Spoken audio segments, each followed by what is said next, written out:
सुनिए शिवराज जी, रुकिए अभी, आरोप तो आप रुकिए। ऐसे रुकिए ना, ऐसे नहीं चिल्ला सकते रुकिए। आप, ठीक है? पहले रुकिए, बात पूरा करने दीजिए। नहीं चिल्ला पहले सकते। बात पूरा करने दीजिए। आप वैसी भाषा आप का पहले इस्तेमाल बात नहीं पूरा कर करने सकते। दीजिए। आप बात पूरा करने दीजिए। आप आप बात पहले पूरा करने जवाब दीजिए। दे रहे, वैसी भाषा का शिवराज जी, इस्तेमाल पहले नहीं बात कर पूरा सकते। करने दीजिए। आप माननीय हैं, आप भी माननीय है। हाँ, माननीय रुकिए है, पहले, वैसी बात भाषा का पूरा इस्तेमाल करने नहीं दीजिए। कर सकते। बात अब पूरा करने दीजिए। हाँ, बात जब मेरी पूरा बात कीजिए। पूरा हुई नहीं, कहाँ से घुसा रहे आप? आप ऐसे नहीं पहले चिल्ला बात- सकते। आप यहाँ सदन के अंदर चिल्लाइए, सदन के यहाँ भी बाहर चिल्लाएंगे। कैमरों पे ऐसे आपको नहीं तकलीफ है, चिल्लाइए। आप हमारा इंटरव्यू मत लीजिए।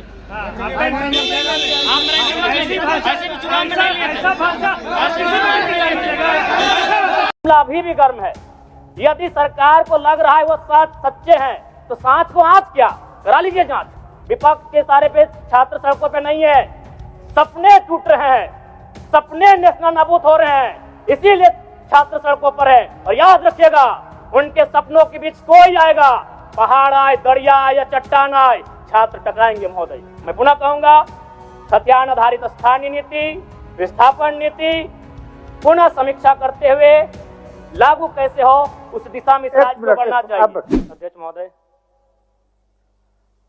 आदरणीय मुख्यमंत्री को दोबारा बहुमत से चुनकर आने के लिए भी धन्यवाद। माननीय वित्त मंत्री के द्वारा अनुपूरक बजट, द्वितीय अनुपूरक बजट जो 4,833 करोड़ 39 लाख लाया गया है, जबकि यही सरकार ठीक कुछ दिन पूर्व प्रथम अनुपूरक बजट, माफ कीजिएगा, प्रथम अनुपूरक बजट 4,833 करोड़ 39 लाख का लाया गया था। और आज पुनः द्वितीय अनुपूरक बजट जो कि 11,697 करोड़ 45 लाख की राशि लेकर आए हैं।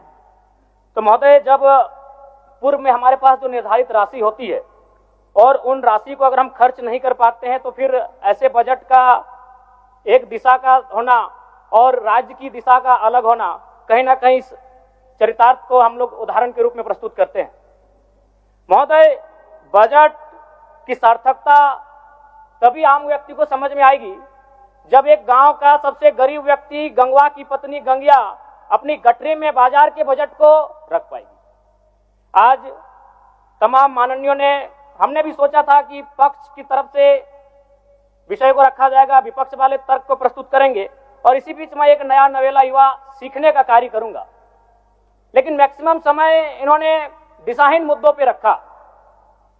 तो मैं, चूंकि मैया समान योजना मूल बिंदु रही, केंद्र बिंदु रही, किसी ने उसे सम्मान कहा, नारियों का सम्मान कहा, महिलाओं का सम्मान कहा, हम लोग भी महिलाओं के सम्मान के पक्षधर हैं।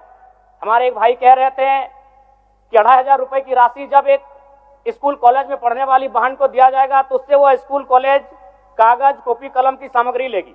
मैं कहना चाहूंगा, अगर आप उसे स्कूल कॉलेज जाने से पहले अगर 2,500 रुपए देंगे तो उसे आप निकम्मा और आलसी बनाएंगे। यदि आपको उस राशि को देना है तो उसके स्कूल कॉलेज जाने के बाद दीजिए, स्कॉलरशिप के रूप में दीजिए।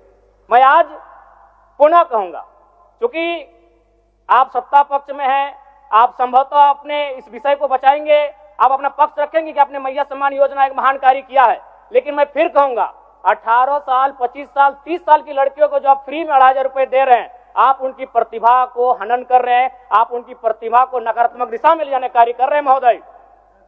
मैं इसे आप स्कॉलरशिप का रूप दीजिए। आपको 2,500 रुपए देना है, स्कूल से पहले देंगे ना। मैं कह रहा हूं, मैं भी, मेरी भी सैकड़ों बहनें हैं गांव में, अगर आप स्कूल जाने से पहले 2,500 रुपए उनके हाथ में देंगे, उस पैसे को वह गलत कार्यों में, गलत नहीं कहेंगे, कुछ ऐसे कार्यों में खर्च करेंगी जो लुभावनी हो।